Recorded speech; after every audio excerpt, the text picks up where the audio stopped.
What's going on, guys?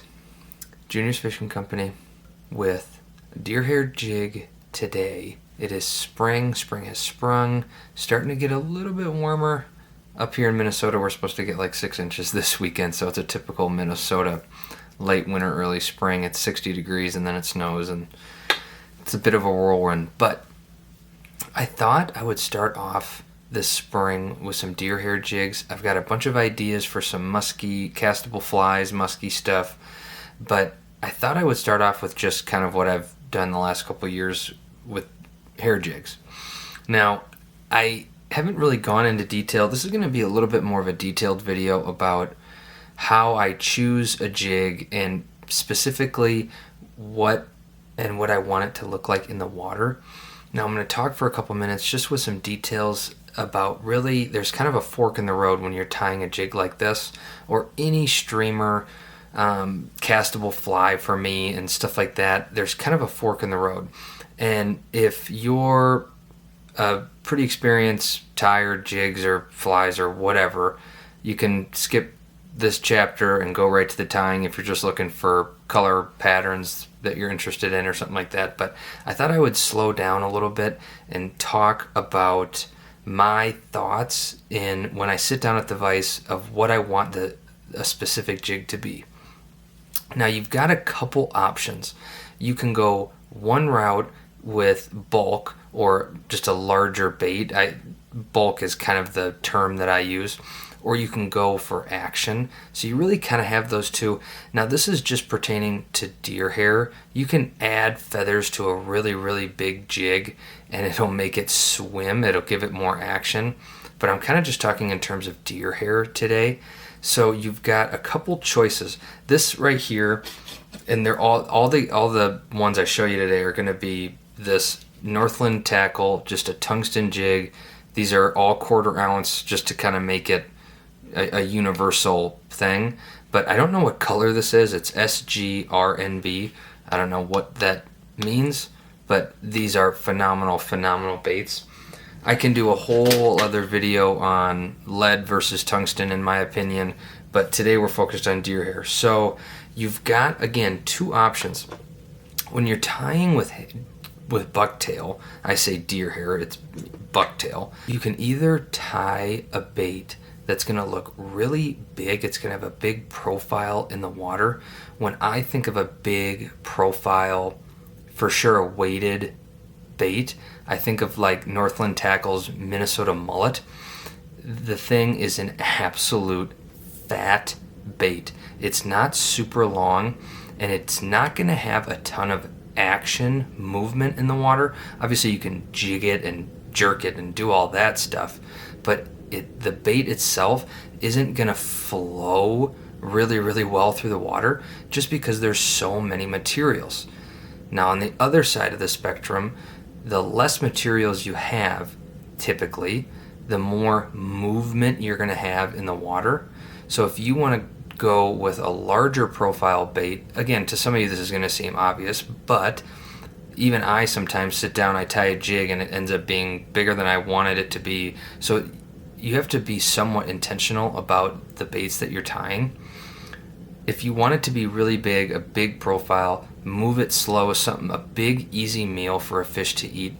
Or you can go thin, really, really thin bait. I'm going to show you two kind of examples, not super extreme examples, but the thinner baits are going to have more action in the water and they're going to be smaller, but for a typical fish that might be a little bit pickier, you're going to want a smaller profile bait. So this would be an example of just a smaller profile bait. None of these baits are wet. I got them wet, but they're super dry now. They're bone dry now. This is a longer, thinner bait. You can see in the water just how big. I mean, that is much smaller than my pinky, right? So it's going to have a ton of movement. These hairs this whole body is going to move in the water, whether I'm bouncing it off the bottom or I'm fishing it in open water or whatever. This bait is going to have a ton of action, but it's not going to be the big size that I want. You can go the other way Now typically the bigger baits I tie, I usually do shorter as well, especially for just a 1/4 ounce, stuff like that. You can use 4 times the amount of deer hair shorter, but this bait isn't going to have as much action, but it's going to be a lot thicker. You can see now that bait is thicker than my pinky is. So when you sit down at your vise, you're going to want to decide, what kind of bait do I want? Do I want it to dance, or do I want it to have a really, really big profile? You can definitely find kind of a happy medium, and that's what I'm going to tie today.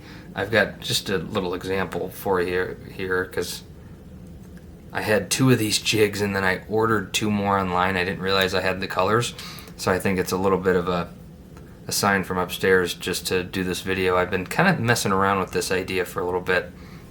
This would be a little bit of an in-between, kind of like the Goldilocks, right? The not too hot, not too cold, not too big, not too thin.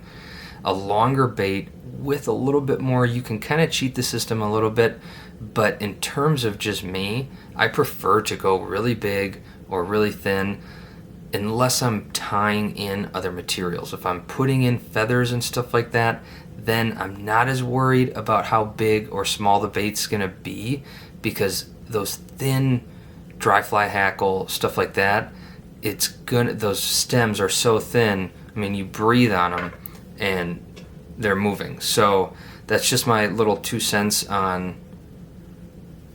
making sure you know what you're doing, or at least have a thought of what you want your bait to do when it's in the water. Because otherwise, I mean, we all enjoy just sitting at the vise. You wouldn't be watching this video if you didn't. But it's one of those things that you kind of find yourself tying all these baits randomly, where if you have just a little bit of pre-thought into what you want this bait to be, again, whether it's a jig, a streamer. Now flies, you have to be careful with, you know, castability and stuff like that, but I haven't really uploaded many just traditional streamer flies that aren't weighted, because 95% of the fishing I do is traditional spinning tackle, bait casters and stuff like that.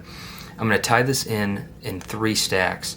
The first one is really long and thin, super thin. I mean, you can count how many hairs this is. This is white, light blue, and I think the purple, it's kind of like it's a really cool purple. I don't know if the light's going to pick it up. It's not really a straight purple. I think it's Purple Rain from Musky Fool. I believe that's what the color is. So I'm going to tie this little first stack in. These little bait keepers, I'm pretty sure they're tungsten. I took my file to it and they weren't going anywhere. And tungsten's a pretty hard material, so it's not going to file down. So I'm going to put this in however long you want the bait to be. This bait is going to be, if it goes to about the 1/4 mark on this little stem, it'll be about 4 inches. You don't want it to be 7 inches and just have that little hook there, especially if you're fishing walleye and they tend to just kind of, they're not engulfing it like a bass would, or pike and stuff like that. So I'm going to tie it in to about 4 inches, and I can just kind of trim off,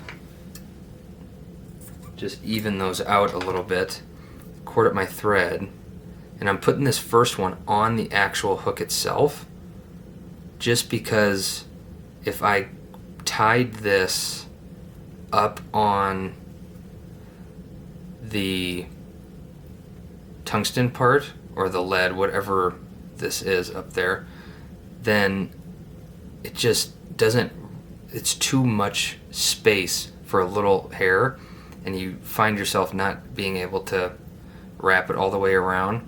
But this hook is plenty thin. Just comb that out a little bit. It's plenty thin that I can get those materials evenly spaced. And I'll just tightly wrap. This is 210 UTC white, and I am really putting pressure on there. I'm not going to put any flash on this because I don't want this video to be too long, and with my little rant at the beginning, I thought I would just, and I like this color a lot anyway. So I'm going to come up here and I'm just going to jump in front of those bait keepers or plastic keepers. A lot of people probably use these with a soft plastic or something like that. I mean, you can always just feed a minnow on there or something like that. I'm not going to go super close. I'll probably go about halfway in between these bait keepers and the eye of my hook for my second stack. Again, it's a little bit thicker than that tail, but the back half of this bait, I don't want, for sure the back quarter, I don't want many materials at all. It might look a little weird when it dries. You'll have some, big body up here and it kind of comes really small.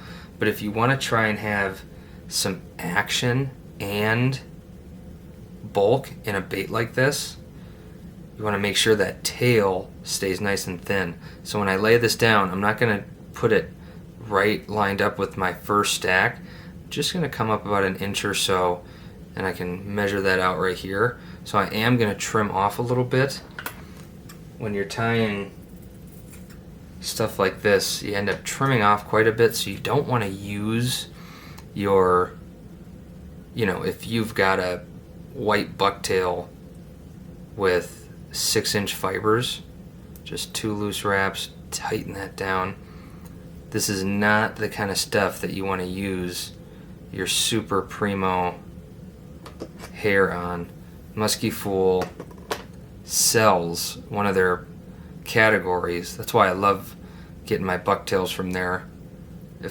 I rarely buy white anymore because I get enough, but they've got jig, like a jig category, Clouser category, A category, and they used to do double A, but I haven't gotten an email from them in probably a year about telling me they had double A.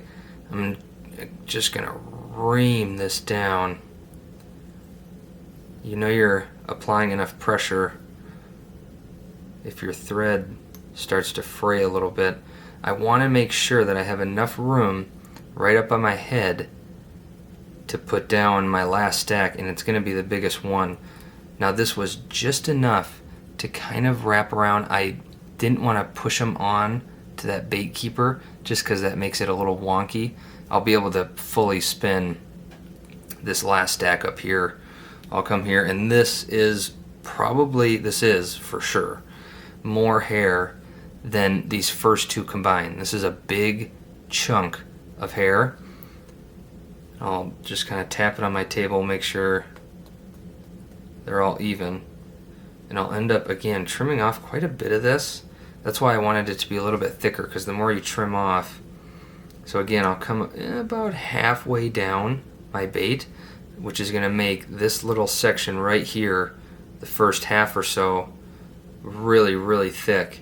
So that looks pretty good about there. I'm going to leave just a little bit of this. For some of you, it's been a while since you've seen me do this. I always leave a little bit extra. When I put this down, I'm going to have some right above my head, and that way I'll be able to trim it off. Just do one little wrap, two. There won't be a ton of flare in this. I didn't want this to be flared. Again, I could do another video just on, I'm not a Gunnar Bramer expert in bucktail, or a Bob Popovic, but you touch them enough and you know if it's going to be super airy or the wave or straight. I like straight bucktail, not the super wavy kind.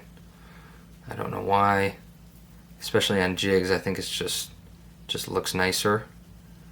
The fish couldn't care less at all about what type of bucktail you're using. So that looks pretty good.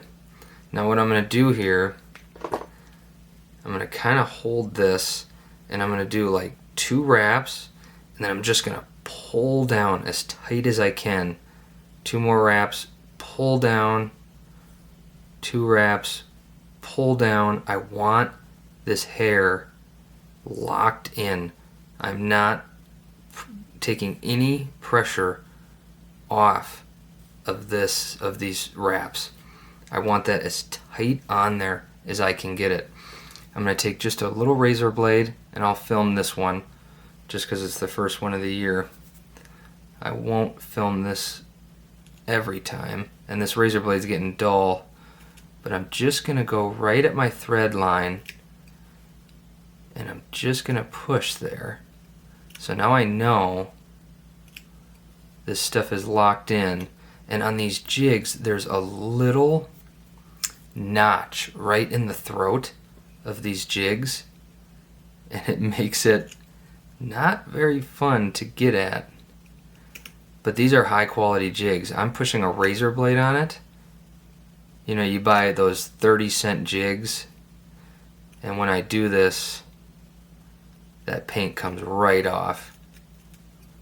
But with these Northland ones, and there's a lot of good quality jigs out there, but with these ones, just as an example, I'm not chipping any paint, which just shows, I mean, you can bounce this thing off rocks. I don't fish a ton of rocks, but you could. See, there's this little notch there. I'm going to try and kind of fold back some of that stuff. Then I can just take my thread and wrap back some of that stuff. I've got a little fray in my thread, so I'll take my scissors. I just nicked my thread a little bit, but you'll probably be able to see that in the camera. You can see, I don't know if you'll be able to see, I've got a little fray in my thread. So I'm going to do a couple loose wraps before I really start to ream down on this. I just prefer a nice, neat head. Now this is white thread, and with the purple and stuff, you're going to be able to see through the thread. Don't wrap 1,000 times trying to cover up that color unless you want a big bulky collar. But I'm not worried about that. I'm just going to try and even this out a little bit. And then really I can just come up here, grab my whip finish, and finish this thing off. You can put down, I prefer water-based head cement from Wapsi. You could put down, don't put super glue down because it's just going to turn white. It's just going to ruin the look of your jig. But any hard as nails or whatever it's called, you can set the Sally Hansen stuff, and I mean there's a million different ones you can use. I just prefer, I got it sitting right here, this water-based, because it doesn't smell and it's easier to apply. It's water thin, so it's easier to apply.